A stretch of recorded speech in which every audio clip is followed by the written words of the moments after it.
Быйыл Татарстанның халық артисты, бейік жыршыбыз Рәшит Вахаповның туына 115 ел тулды. Шул уңайдан республикабызда бейік жыршыға бағышланган шаралар башланды. Алар май айы дәвамында барачак. Жыршының туган көнендә, ягъни 7 майда, республика җәмәгатьчелеге Рәшит Вахапов һәйкәле янында аны искә алды. Рәшит Вахаповның туган ягы Нижгар өлкәсендә дә ел дәвамында зур шаралар көтелә. Әлеге яңалык белән Рәшит Вахапов исемендәге фонд җитәкчесе Рифат Фәттахов уртаклашты.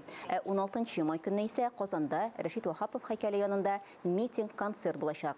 Нәкъ шул көнне яшь башкаручылар конкурсы 2023 лауреатларын игълан итү дә каралган. Зур шаралар, зур концертлар, искә алу кичәләре булачак. Һәм хәтта минем якташларым үзләренең бу елгы Сабан туйларында Рәшит Вахаповка багышлыйлар.